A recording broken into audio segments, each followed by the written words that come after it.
Major होती है, किस तरीके से हम परफॉर्मेंस को जो है वो मेजर कर रहे होते हैं। इसके बाद हम आ जाते हैं और आगे अब हम बात कर लेते हैं कंट्रोल्स की। अब हम सबसे पहले ये देखते हैं कि हमारे पास कंट्रोल्स कितने तरह के होते हैं। जब हम टाइप्स ऑफ कंट्रोल्स की बात करते हैं तो हमारे पास 3 बेसिक टाइप ऑफ कंट्रोल्स हैं जो कि हम हमेशा ये मैक्सिमम जो है वो फॉलो कर रहे होते हैं। एक कंट्रोल हमारे पास कहलाता है बिहेवियरल कंट्रोल, जो कि हमारे पास जो है बिहेवियर्स के ऊपर होता है। बिहेवियर्स किसके होते हैं? ह्यूमंस के बिहेवियर होता है।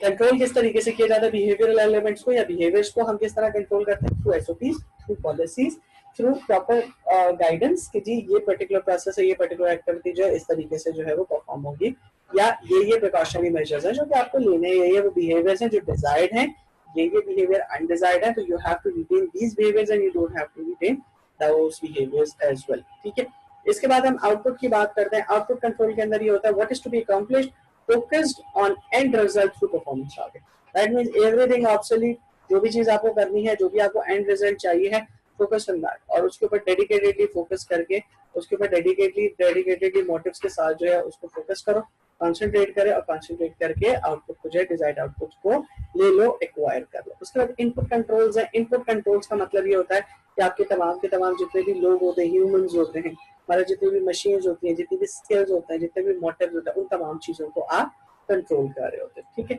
इसके बाद हम मजीद फर्दर आगे आते हैं तो टाइप ऑफ कंट्रोल के अंदर ये हमारे पास कुछ लाइव एग्जांपल्स हैं कि हम अगर टाइप ऑफ कंट्रोल्स के लिहाज से बात करते हैं तो उसमें कौन सी चीज कहाँ आती है। बिहेवियरल कंट्रोल के अंदर आईएसओ के 2 बेसिक कंट्रोल हैं जो कि मोस्ट कॉमनली जो है वो यूज किए जा रहे होते हैं। एक आपका है आईएसओ 9000।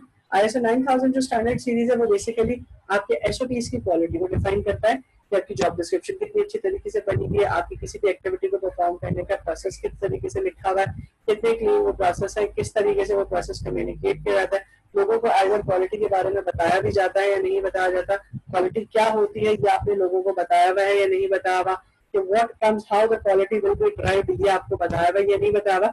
ये सारी की सारी चीजें आपकी आईएसओ 9000 के अंदर आती है। इसी के साथ पैरेलल जो दूसरा आईएसओ वर्क कर रहा होता है that is ISO 14000 standard series. ISO 14000 जो स्टैंडर्ड सीरीज है वो आपकी बेसिकली रिलाई कर रहा होता है आपकी एनवायरनमेंट के ऊपर। It totally focuses on your environment, कि जी आपकी एनवायरनमेंट है, आपकी सराउंडिंग में हाइजीन फैक्टर कैसा है, हेल्थ फैक्टर कैसा है, लुमिनोसिटी किस तरीके से है, एनवायरनमेंट में कंड्यूसिव है भी या नहीं है, आपकी तमाम की तमाम जितनी आपको काम करने के लिए चीजें रिक्वायर्ड है वो आपके पास अवेलेबल है या नहीं है, जो एनवायरनमेंट का जो मौसम जो एटमोसफेयर आपको रिक्वायर्ड है वो आपके पास अवेलेबल है या नहीं है, जो लोगों की एनवायरनमेंट है वो फ्रेंडली है या नहीं है, काम करने के एनवायरनमेंट कंड्यूसिव है या नहीं है। इन शॉर्ट सारी की सारी चीजें आपकी टाइप ऑफ कंट्रोल के अंदर या आईएसओ के अंदर आ रही होती है। इसके बाद जो दूसरा टाइप ऑफ कंट्रोल आपके पास आता है वो आपके पास आता है आउटपुट कंट्रोल। जो आउटपुट कंट्रोल है उसको आप किस तरीके से लेके चल रहे होगा, आउटपुट कंट्रोल को लेके चल रहे होगा आप एबीसी से। एबीसी क्या चीज है? ABC is basically activity based costing, कि आपकी तमाम की तमाम जो ऑर्गेनाइजेशन की जो कॉस्टिंग चल रही होती है, तमाम के तमाम जो ऑर्गेनाइजेशन के जो एक्सपेंसेस चल रहे होते हैं वो मोस्टली आपके जो है वो एबीसी के थ्रू मूव कर रहे होते हैं या एबीसी के थ्रू वैलिडेट कर रहे होते हैं। अब एबीसी में होता क्या है, एबीसी के अंदर होता यह है कि आप एलोकेशन कर लेते हैं, एलोकेशन कर लेते हैं आप इनडायरेक्ट कॉस्ट की और फिक्स कॉस्ट की। किस बेसिस के ऊपर? उन इंडिविजुअल प्रोडक्ट के ऊपर या उस प्रोडक्ट लाइन के ऊपर जो कि वैल्यू ऐड कर रही होती है आपकी एक्टिविटी में, जो कि वैल्यू ऐड कर रही होती है आपके प्रोसेसेस में। मींस आपका जो भी प्रोडक्ट प्रोड्यूस हो रहा है आप फिक्स कॉस्ट और वेरिएबल कॉस्ट उस पर्टिकुलर प्रोडक्ट के साथ मैच कर लेते हैं, उस पर्टिकुलर प्रोडक्ट के ऊपर एलोकेट कर लेते हैं। इस बात को आप आसान लफ्जों में इस तरीके से समझ लें कि आपने मिसाल के तौर पे 20 यूनिट्स प्रोड्यूस किए, ठीक है, 20 में से 15 यूनिट्स ऐसे थे जो कि क्वालिटी वाइज आउटपुट वाइज आपकी स्टैंडर्ड, आपकी स्पेसिफिकेशन, आपकी सिंप्लिसिटी को मैच कर रहे थे। आपने करना क्या है, उन 20 आइटम में से 15 आइटम्स को साइड पे कर लेना और उन 15 आइटम्स के ऊपर आपने जितनी 20 के 20 आइटम की कॉस्ट आपकी लगी हुई थी, डायरेक्ट कॉस्ट और इनडायरेक्ट कॉस्ट, उसका स्प्रेड आपको सीधा सीधा उन 15 आइटम्स के ऊपर स्प्रेड कर देना है। अब वो 5 आइटम्स आपकी मर्जी है कि आप चाहे तो उसको डिस्कार्ड कर दें, या 5 आइटम्स को आप शायद हो सकता है अपने बैकलॉग के अंदर रख लें, 5 आइटम्स को स्टैंड बाय के लिए रख लें, you can use it for like further या सेकंड स्टेज ऑफ सेलिंग, ताकि आपके पास एक फायदा ये भी हो सकता है कि जब आपके फर्स्ट 15 की लॉट बिक जाए तो उसके बाद सेकंड लॉट को आप सेल में करके बेच सकते हैं या 50% डिस्काउंट पे बेच सकते हैं या किसी न किसी प्रोडक्ट के साथ कॉम्प्लीमेंट्री करके बेच सकते हैं। तो it will add benefit to you, it will add a advantage value to you, it will add something more into your account, मतलब ये आपके प्रॉफिट को बढ़ाएगा ही। तो एक तरीका तो आपके पास एबीसी होता है जिसे हम एक्टिविटी बेस्ड कॉस्टिंग कहते हैं, ठीक है। Focused on overhead fixed cost rather than labour, means आपकी लेबर का उसके अंदर फोकस होता है, बल्कि डायरेक्ट और इनडायरेक्ट कॉस्ट जो पूरी फोकस कर रही होती है वो फोकस कर रही होती है आपकी सीधा सीधा उन यूनिट्स के ऊपर जो यूनिट्स आपने प्रोड्यूस किए होते हैं। इसके बाद थर्ड जो आपके पास एलिमेंट होता है वो आपके पास इनपुट कंट्रोल का होता है। इनपुट कंट्रोल के अंदर जो सबसे पहली चीज जो देखी जाती है वो आपके पास देखी जाती है एंटरप्राइज रिस्क मैनेजमेंट। अब एंटरप्राइज रिस्क मैनेजमेंट क्या चीज है, आपकी ऑर्गेनाइजेशन के अंदर हर एक्टिविटी जो आप परफॉर्म कर रहे हो, जो प्रोसेस आप परफॉर्म कर रहे हो, उसमें कहीं ना कहीं कोई ना कोई रिस्क इन्वॉल्व हो रहा है। तो सबसे पहले आप कंट्रोल पे तमाम के तमाम जितने पॉसिबल रिस्क हैं उन तमाम के तमाम रिस्क को आइडेंटिफाई करो, इररिस्पेक्टिव वो पहले नंबर पर है, दूसरे नंबर पर, तीसरे नंबर पर है, ये इंपॉर्टेंट नहीं है। आप सिर्फ सबसे पहले रिस्क को आइडेंटिफाई करो।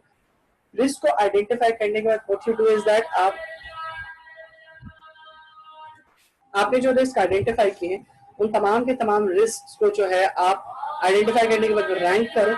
रैंक करने का मतलब ये है कि आप उसको प्रायोरिटाइज करो कि जी कौन सा रिस्क पहले नंबर पर है, कौन सा रिस्क दूसरे नंबर पर है, कौन सा रिस्क तीसरे नंबर पर है। इस तरीके से आप सबसे पहले रिस्क को प्रायोरिटाइज कर लो और रैंक करने के बाद जो रिस्क आपके पास सबसे हाईएस्ट लेवल के ऊपर है या सबसे ज्यादा टॉप लेवल पर है, you take corrective measures for that risk. आप उस रिस्क को मेजर करो, आप उस रिस्क को रेक्टिफाई करो, आप उस रिस्क के पॉसिबल ऑल्टरनेटिव या पॉसिबल करेक्शन मेजर्स जो है वो उसके साथ परफॉर्म करो, ताकि उस रिस्क का जो इम्पैक्ट है वो आपका मिनिमल से मिनिमल आपकी प्रोडक्टिविटी के ऊपर हो सके। इसके बाद प्राइमरी मेजर्स ऑफ परफॉर्मेंस, आप परफॉर्मेंस को किस तरीके से मेजर कर रहे होते हैं।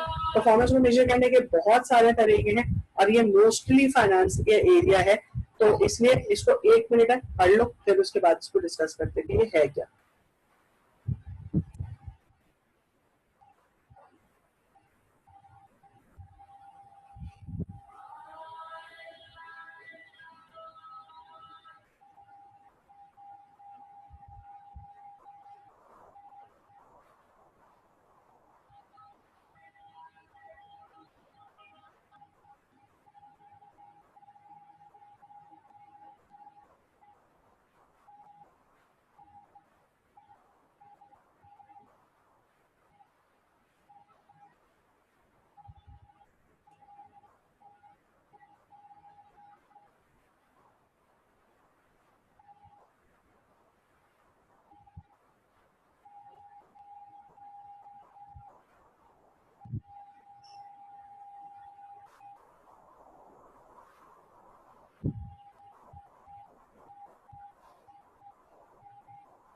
ओके अब हम इसके अंदर जब देखते हैं, मतलब हम जब मेजरिंग परफॉर्मेंस या प्राइमरी परफॉर्मेंस मेजर्स की जब हम बात करते हैं, तो इसके अंदर आप देखो तो इसके अंदर टोटल आपके फाइनेंसेस के एलिमेंट्स या फाइनेंसेस के प्रोस्पेक्ट्स जो है वो इंक्लूड होना स्टार्ट हो जाते हैं। लाइक टेक्निकली जो सबसे पहली चीज होती है जिसको आप परफॉर्मेंस को मेजर करने का काम किया होता है वो आपका रिटर्न ऑन इन्वेस्टमेंट होता है, जिसको आप आरओआई कहते हैं। आरओआई नॉर्मली आप किस तरीके से निकालते हो, आपकी नेट इनकम जो बिफोर टैक्स होती है जिसको आप एनआईबीटी कहते हो नॉर्मली, उसको आप टोटल एसेट से डिवाइड कर देते हो।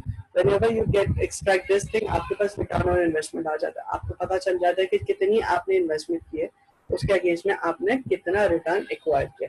इसके बाद दूसरी चीज आपके पास जो है वो ईपीएस होती है, जिसको आप अर्निंग पर शेयर के नाम से जानते हैं। ईपीएस या अर्निंग पर शेयर की जब हम बात करते हैं तो वो किस तरीके से होती है कि जो आपकी नेट इनकम होती है। नेट इनकम मतलब ये है कि बिफोर टैक्स और आफ्टर टैक्स कुछ नहीं होता, मतलब नेट इनकम में टैक्स और इंटरेस्ट वगैरह सब चीजें निकाल के जब हम बात करते हैं उस नेट इनकम को आपकी जो टोटल ओनर्स इक्विटी होती है, जो भी टोटल ओनर इक्विटी आपकी आई है उसको आप डिवाइड करते हो, तो you extract if you conclude या you get the result of return on equity.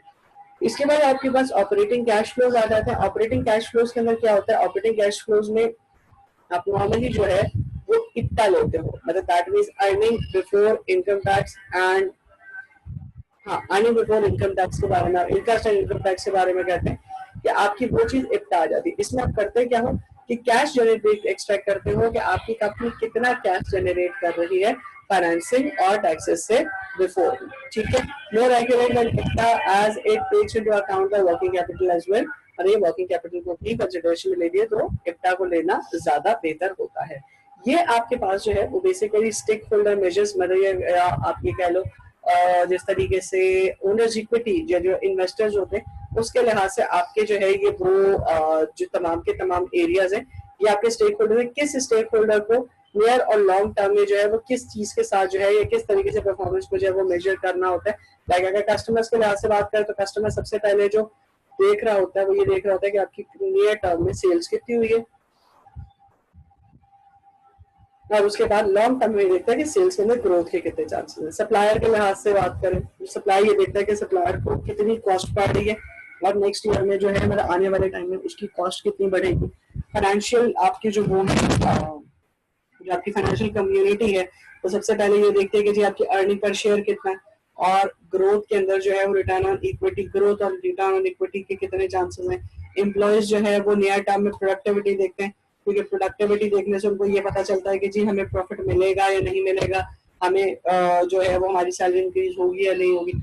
और लॉन्ग टर्म में टर्नओवर्स देखते हैं। कांग्रेस का मतलब आपकी जो रेगुलेटरी अथॉरिटी होती है वो रेगुलेशंस वगैरह को देख रहे होते हैं। और कंज्यूमर एडवोकेट्स होते हैं जो कि आपको आपके जो शेयर होल्डर्स होते हैं वो नंबर ऑफ मीटिंग्स को देख रहे होते हैं, पॉलिसी को देख रहे होते हैं, इन्वायरमेंट जो सराउंडिंग के अंदर इवैल्यूएट कर रहे होते हैं, वो आपकी चेंज ऑफ पॉलिसी को देख रहे होते हैं। ठीक है, इसके बाद हम एक एक करके जो है वो सबको देखते हैं कि अगर हम शेयर होल्डर्स के लिहाज से बात करें,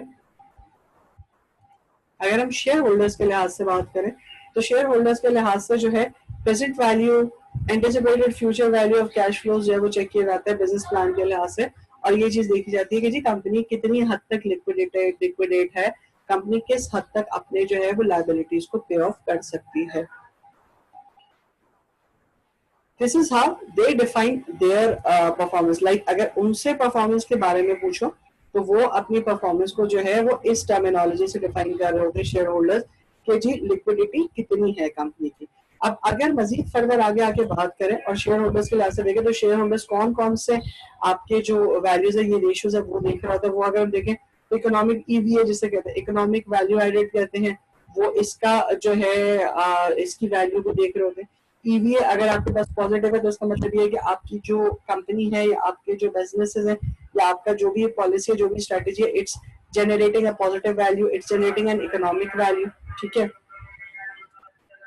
उसके बाद ईपीए किस तरीके से इंप्रूव होती है, आपके प्रॉफिट जो है वो बढ़ता चला जाता है, कैपिटल को आप कम से कम यूज करते हो, जो एसेट्स होते हैं आप उसी को ज्यादा से ज्यादा यूज करते हो, हाई रिटर्निंग प्रोजेक्ट जो होते हैं उसमें आप इन्वेस्ट करते हो। तो बेसिकली ये तमाम की तमाम चीजें भी ईवीए बढ़ाती है, और इकोनॉमिक वैल्यू एडेड बढ़ता चला जाता है तो दैट मींस कंपनी की परफॉर्मेंस बेहतर होती चली जाती है in context of share holder. ये मजीद फर्दर आगे इकोनॉमिक वैल्यू एडेड के अंदर ये आपके फॉर्मूलाज है।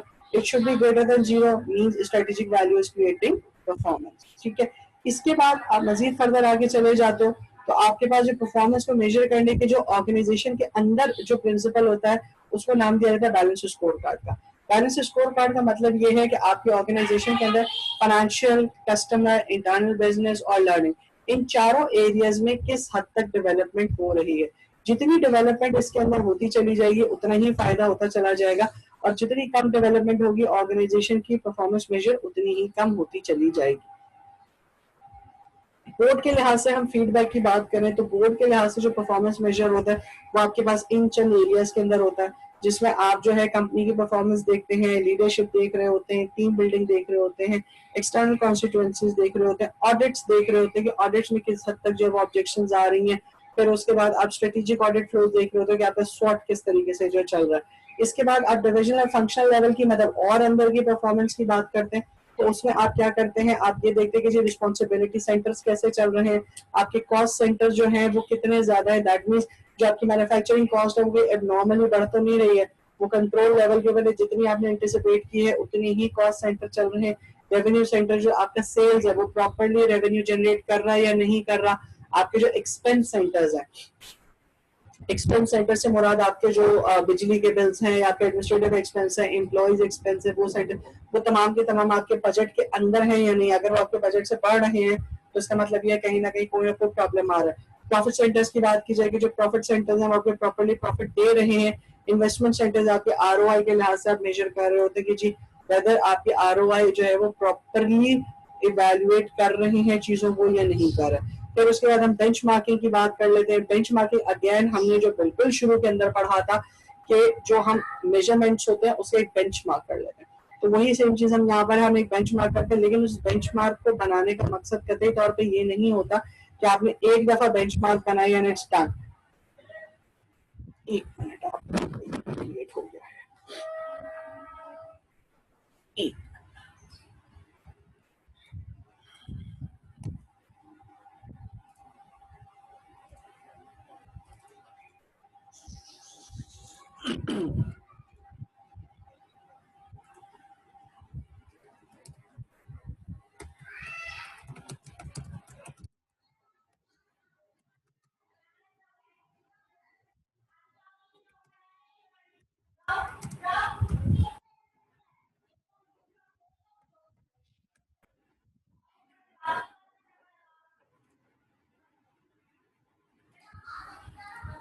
ओके इसके बाद बेंचमार्किंग की हम बात कर लेते हैं, जो हमने शुरू में बात की थी कि जी हमारे पास जो है वो चीजें किस तरीके से बेंचमार्क होती हैं या किस तरीके से मेजरिंग बेंचमार्क कर लेते हैं, जो कि हमारे लिए फायदेमंद होती हैं और जिसकी बेसिस के ऊपर हम जो है वो आगे वैल्यूएट करते हैं कि जी वेदर चीजें हमारी जो है वो प्रॉपरली मैनेज हुई हैं या नहीं हुई है। इसके बाद हम इंटरनेशनल मार्केट इश्यूज को देख लेते हैं कि इंटरनेशनल मार्केट इश्यूज में किस तरीके से चीजें जो है वो चल रही होती हैं।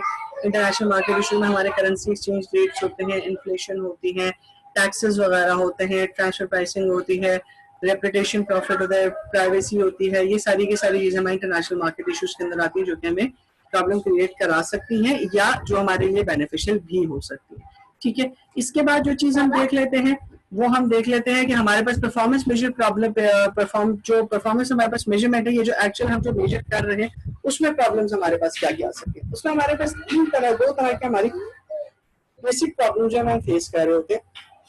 एक प्रॉब्लम हमारे पास शॉर्ट टर्म ओरिएंटेशन होती है। शॉर्ट टर्म ओरिएंटेशन हमारे पास वो ओरिएंटेशन होती है, वो इश्यूज होते हैं जिसमें हम छोटे लेवल के ऊपर या नियर बाय टाइम के अंदर जो चीजें जज कर लेते हैं और जज करने के बाद भी एंटिसिपेट कि हाँ जी ठीक है ये पूरा टोटल आखिर में इसी तरीके से होगा। हम टोटल पिक्चर हॉलिस्टिक पिक्चर नहीं लेते बल्कि हम छोटी पिक्चर लेके उसको जो है डिसाइड कर लेते हैं कि हाँ जी ठीक है चूंकि ये प्रॉब्लम इस तरीके से हुआ, चूंकि ये चीजें इस तरीके से चली है तो इसलिए हम इसको ऐसे ही ले लें। इसके बाद गोल डिस्प्लेसमेंट का इशू होता है। गोल डिस्प्लेसमेंट के अंदर क्या होता है कि जो गोल हम डिसाइड करते हैं वो और जो एक्चुअल गोल होता है वो डिफरेंट हो जाता है। मतलब what reward is मतलब what you reward is what you get, मतलब जो आप रिवॉर्ड लेते हो वही आ जाता है। फिर इसके बाद सब ऑप्टिमाइजेशन हो जाती है। सब ऑप्टिमाइजेशन के अंदर क्या होता है कि बाज़ औक़ात ऐसा होता है कि आपकी जो कंपनी के सब यूनिट्स होते हैं वो अपने एंड से गोल डिफाइन कर लेते हैं, जो गोल्स बेसिकली आपके लिए जो है वो गोल नहीं ट्रीट किए जा रहे होते हैं, आप जिसको गोल ट्रीट नहीं कर रहे होते।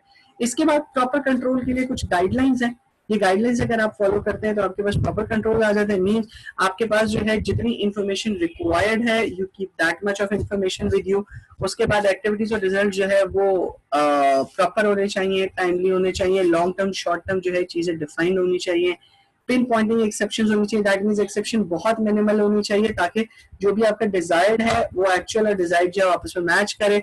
उसके बाद आपके रिवॉर्ड होने चाहिए, पनिशमेंट नहीं होनी चाहिए बल्कि रिवॉर्ड होना चाहिए। ठीक है, अब स्ट्रेटेजिक इंसेंटिव मेजर्स की बात करते हैं तो स्ट्रेटेजिक जो आपके इंसेंटिव्स हैं वो किस तरीके से मेजर किए जाते हैं, वो इन पॉलिसी या इन मेथोडोलॉजीज के थ्रू मेजर किए जाते हैं, जिसमें एक आपका वेटेड फैक्टर है, एक आपका लॉन्ग टर्म इवैल्यूएशन है और एक आपका स्ट्रेटेजिक है। ठीक है, this is all for today. यहाँ तक हम जो है वो आज इस क्लास को रिटेन करेंगे, बाकी हम इंशाल्लाह जो है वो नेक्स्ट क्लास में पढ़ेंगे और फिर हम नेक्स्ट क्लास में इसको डिस्कस करेंगे। मीनवाइल बस अब मैं आप लोगों की जो है वो अटेंडेंस ले लेता हूँ। मीनवाइल मैं आप लोगों की अटेंडेंस ले लेता हूँ and then we will conclude the things with you. ठीक है, एक्सेल शीट मुझे बता देना कि अगर किसी की अटेंडेंस नहीं हुई हो या किसी का नाम नहीं आया हो तो मुझे बता देना, मैं फिर उसकी अटेंडेंस मार्क कर दूंगा। अब्दुल हमीद, अब्दुल वदी, अलमास सत्तार, अंसा, अक्सा,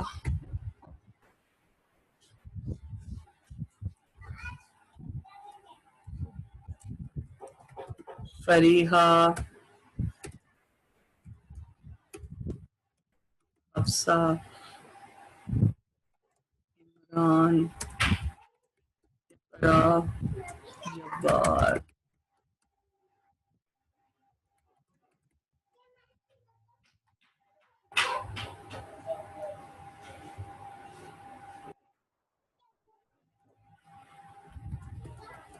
काशिफ, खुर्रम, कोमल, मावश, मारिया,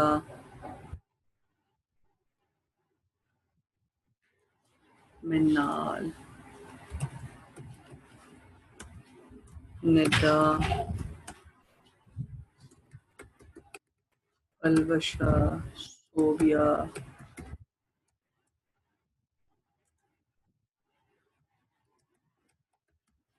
सोबिया के बाद फुल्लूद,